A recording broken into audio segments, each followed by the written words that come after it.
Hello, I'm Bruce Lorincz, and this show is called Bruce on the Loose, which means I really have a wide latitude of guests and subjects we can talk about in the Wadsworth area today. We're very pleased to have with us two gentlemen that know so much about officiating. On my immediate left, Mr. Bob Spangler, the assigner of Summit Umpires, and Mr. Chris Pavlik. He's the commissioner of the Metro Athletic Conference. Gentlemen, thanks so much for joining us. And again, I'm just pleased that you'd find time to join us today, talk about something really near and dear to my heart, officiating. Bob, why don't we begin? When did you first begin, and what specific sports had you officiated over the years? I started back in 1984, and I've officiated baseball, softball, volleyball, basketball, and football. And I hope to come around and start doing those again next year. Well, that's fantastic. Chris, what about you? When did you get your start? Well, I was teaching school in Berea, and I was coaching ninth grade basketball, and our athletic director, who happened to be president of the Cleveland Officiating Association, came in and was watching our practice, and I was officiating a scrimmage. And he said, "Why don't you get into officiating?" And as I thought about it, I said, boy, I sure could use the money. and I enjoyed it, and I enjoyed sports, so I think it's a direct tie over.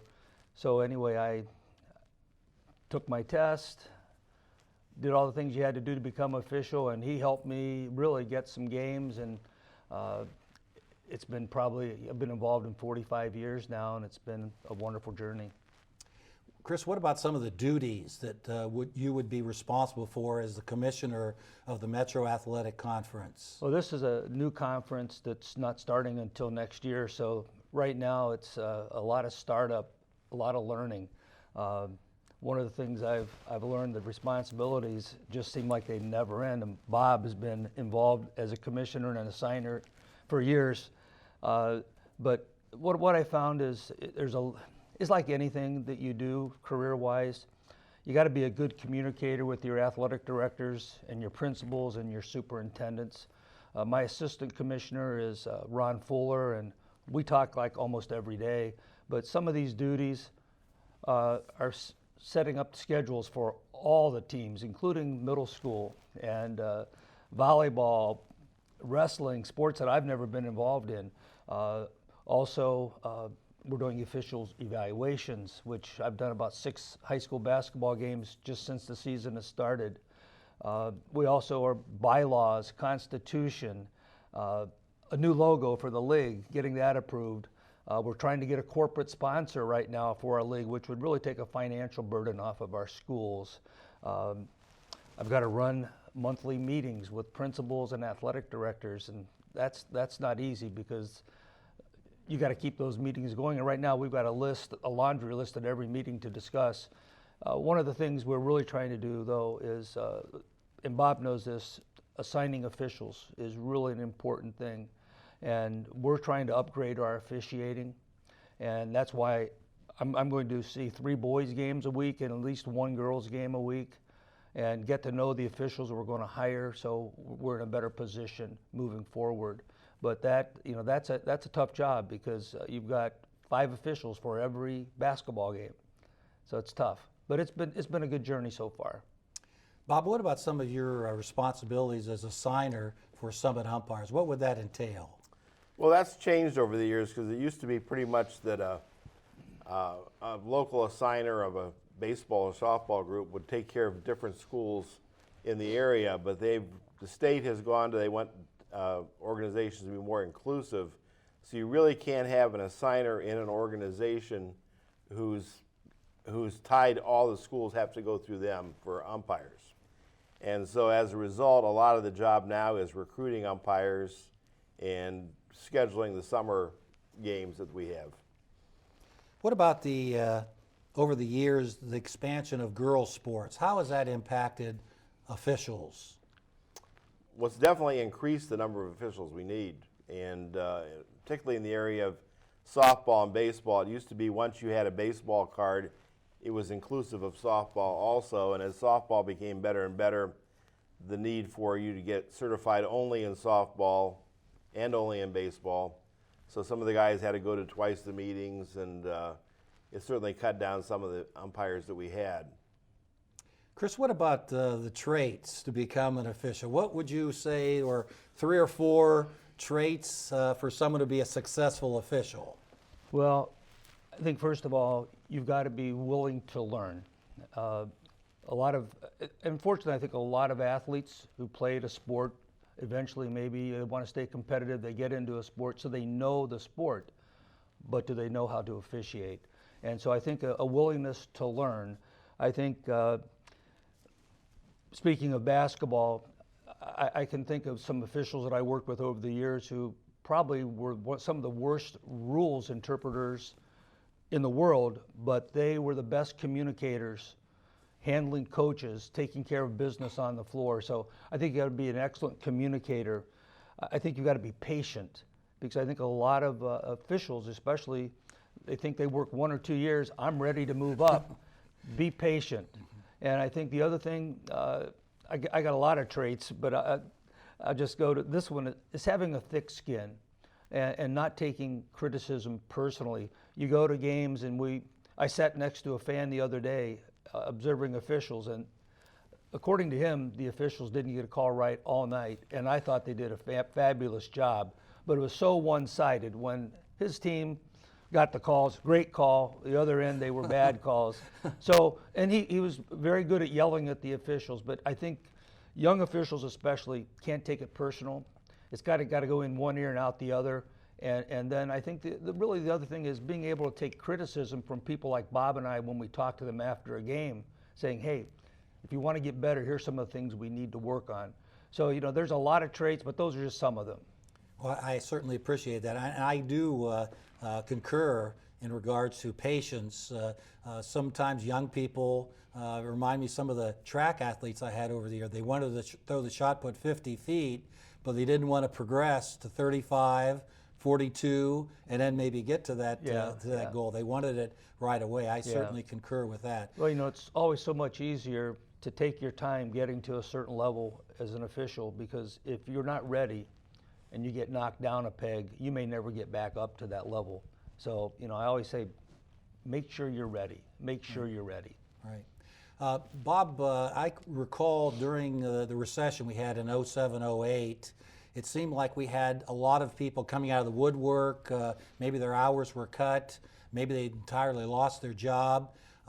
Now, certainly with the unemployment at less than 4% nationwide, does that impact, does that have a problem on the number of officials we see trying to get into it? I think to a certain extent it does. I know back when we were going through that period of time, we probably had the largest classes we had for baseball and volleyball, and we ran classes through the University of Akron, and they weren't cheap, and we had a ton of people take it just because they wanted another source of income. So I think our motivation now has to be to get people into it for other reasons necessarily than money. Chris, do you think we really do have a referee shortage, not only in Ohio, but maybe nationwide? And what are some reasons for that?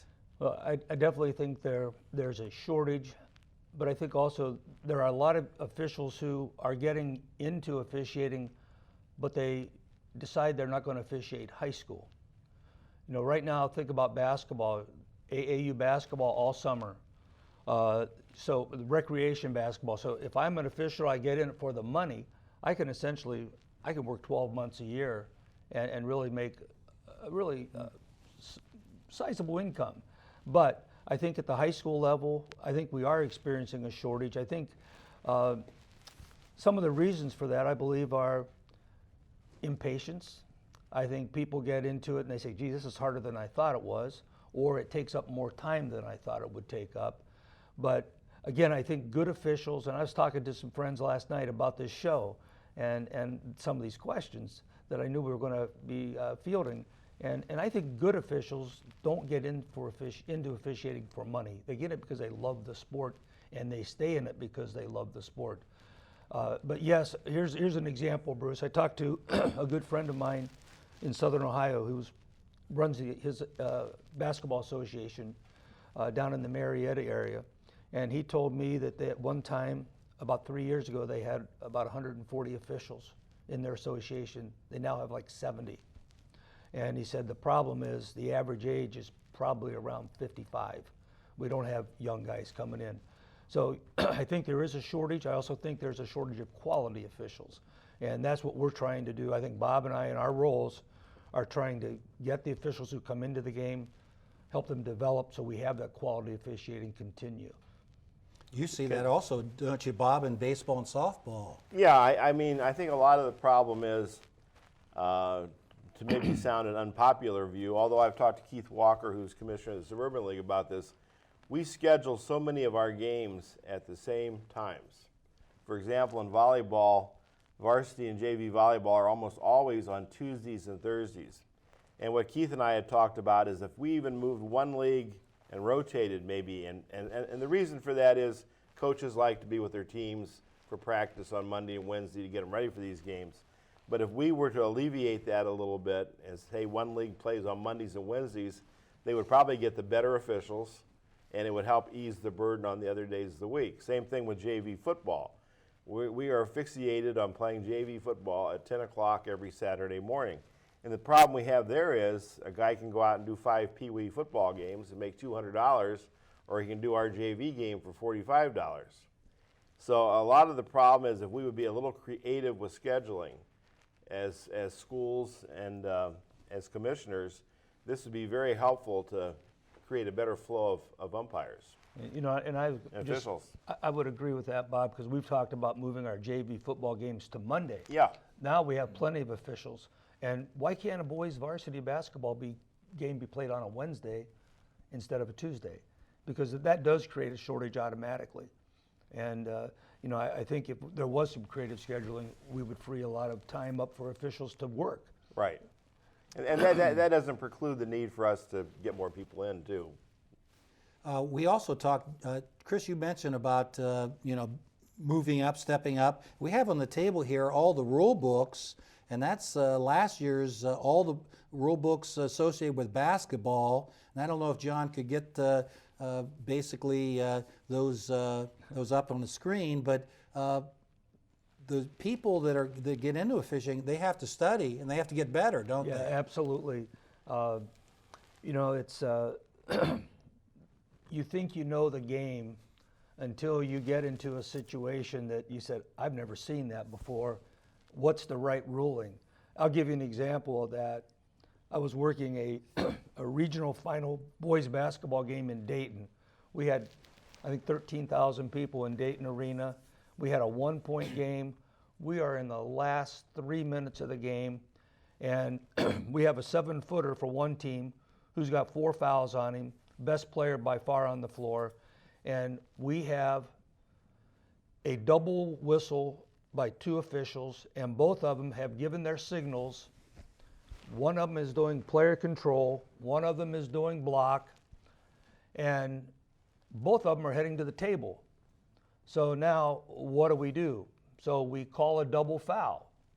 And so I'm the referee, so I get everybody together, and this little case book right here saved me, because the day before the game I read the only time on a player control foul that a basket counts is when it's part of a double foul. So I remembered to count. I said, hey, the basket counts, because the other 2 guys didn't know that. And it was unfortunate. That should never have happened. Again, we talked about communication. You need to have communication on the court as officials. They should have better communication. They weren't reffing. One of them was reffing out of their area. So we had a dilemma there. But yeah, these are really, they save you if you just know them. And I'm secretary of the Portage County Basketball Officials Association, and we have 7 meetings. And officials must attend a state meeting, either online or in person, that goes over rule changes for the year. This is in all the sports. And then they also have to attend at least 4 local meetings. And we'll have a lot of the people who will come to all 7 meetings. And we try to cover a different topic of the rules at each meeting. That's really important, Bob, isn't it? That sometimes, you know, and then we can get umpires to present, and umpires learn from one another a great deal. Oh, yeah, we definitely try to involve members of our organization to talk about different rules and get the feedback from all the people in the room. What about the Ohio High School Athletic Association, Bob? What steps are they trying to take to attract more officials? I think one of the big things, I was down in Columbus in June, and one of the things they talked about is they're partnering more and more with local school systems to try to develop officials from a very early age. So they're running some elective classes for them to do that, or they're actually going in some cases and waiving the cost of the classes so that it's very inexpensive for a young person to get into officiating. And I think they're sounding the alarm. They've sent out a couple of things asking people to behave themselves at games, because of the fact that the single biggest reason we lose people is because of the negative feedback they get from fans. And it's just I think they see people on TV behaving in professional games in idiotic ways and don't realize that poor official is only making 1/100th of what the guy who's officiating the game in the NBA is making. So I think they're aware of the problem, and I mean, we've had a huge decrease in officials over the last 10 years. Yeah, I think one impediment that I see, as you mentioned, about the cost of not only the attending classes and the state fee, but also I think, John, you have a visual there in regards to equipment from Purchased Official Supply in the Akron area does provide packages for young officials getting started.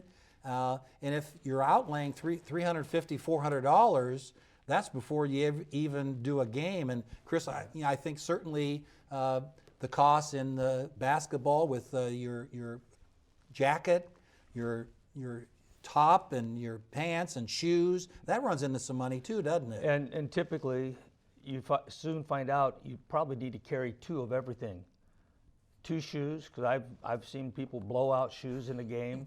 I've seen people rip pants during the game. I've seen your partners come in, they forget a shirt or something, and you happen to have an extra shirt, so you bail out your partner. But yes, there is a cost to start and keep that equipment up. The jackets are not inexpensive by no means either. What steps might we begin to think about? Bob, you mentioned about the state trying to attract younger officials, and hopefully we can keep them in officiating for years and years. But what would you suggest that we need to do to not only attract but keep officials in the ranks? I think we just have to, as associations, make it very, very friendly for them to come to our meetings. I think a lot of times we get into sort of an old boy network, and we ignore the new people. So we try to emphasize. One thing that amazes me is when I worked a game, if I worked with Chris or anybody else, I certainly knew the name of the official I was working with. And I can't believe how many people work a game and don't even know who they worked with. So one of the things we're doing at our meetings is everybody has to get up and introduce themselves, and even the people we have visitors from other groups, we do that. And I think we have to make it a more friendly environment. I think we have to promote it as much as we can in social media. And I think Ron Fuller is doing a great job getting new people in. And we just have to work together as a whole community and not be so clannish about our group or that group, and really push getting new people in. Mentoring is really important, isn't it, Right. Chris, to have veterans work with the young people, and that's where they make progress, isn't it? Absolutely, and I know the Akron Association, we had a mentoring program. Cleveland Association has a mentoring program where a young official would be connected to a veteran, the veteran come watch. I think now too, I think what's really helped is we're getting people out to observe a regular season game instead of just tournament. So you make a real effort to observe the JV officials who probably need the most help in getting their start. And I spend a lot of time with JV officials when I'm observing to help them and really encourage them to not give up. I think the other thing is we as officials, I will talk to maybe 10 schools a season about rules. I'll be invited to talk to the basketball teams, and I always mention to the kids, listen, after you finish your education, or even during the summer, if you want to, make some extra money, stay involved in the game, think about becoming an official, because we need good people like you kids. who know the game, who like competition. And I think that's when we can drum up new officials. Bob, the schools haven't been in this position for a while. We've had overabundance of officials, especially when we had the downturn in the economy. Now the coaches, the athletic directors are vital to passing the word, because those coaches get real close with those student athletes, and they many times listen to them, and the kids could, because they just participate in that sport, they could be very successful.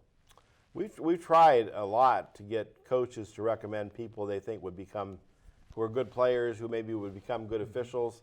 We haven't been real successful with that. We need to work harder on that. And I think that's the part of the problem we have now is, once a official does do his 2 years and get his 2-to-1 card, now he thinks he's ready for varsity. So I have people who act like they're doing me a big favor because they'll do varsity games. It's like, I don't have a problem getting people doing varsity games. I need to get some new people in to do JV games. So we've even gone to, in some cases, we've had a girls' game. We have the 3 varsity officials do the JV game too, just because of lack of numbers of young people to do the JV games. And therein lies the problem. Chris and I, we just talked about mentoring. If you don't have enough people to cover, then those young people are going out kind of by themselves sometimes, and some veteran coaches and fans might question some of their decisions because they're just raw recruits, and that doesn't bode well for them. No, my first game I worked in basketball. I worked with another official, and neither one of us had even passed our test yet. I don't know what the commissioner was thinking about putting us on the game, and that would be a training film for what not to do in a girls' game, and I mean all that for $12.50 at the time. But I kept working at it and kept doing games, and that's the big thing we have to do is motivate younger officials to hang in there despite criticisms and work as hard as they can. Chris, could we ever be in a situation where, because of the shortage of officials, that maybe freshmen or JV games would have to be, like a basketball officiate with 1, or even, I've heard rumors that those programs maybe would go a different day or be canceled? Well, I think, Bruce, not only are we seeing with the shortages of officials, but we're also seeing some shortages of players. For example, Wadsworth knows Solon very well in girls basketball, been a big competitor, a major hurdle for them. Solon doesn't have a JV team this year. We have one team in our conference, doesn't have a JV girls team this year. So some of the reasons for that is you got multiple sports. You look at volleyball. Coaches in high school are saying to the players, you want to play high school volleyball, you want to start, you better play JO volleyball. Mm-hmm. You want to play basketball, you better play AAU basketball. So yes, there is a time, I think, Bruce, the scheduling is helping because like in the Suburban League, they're playing freshman and JV games at the same time as the varsity. So it's freshman, JV, varsity, and so we have the same officials working the freshman and the JV game. So I think creative scheduling will help us get through this, but I do think there may be a time you get these 5 o'clock games or 4 o'clock games for 7th and 8th grade. Those are not easy times to find officials because everybody has a job. And you always got to put your job and your family first before officiating. If I might add, really in football it's especially true because I think because of the concussion scare, a lot of kids are not playing football anymore. And so we've had a big decrease in freshman teams.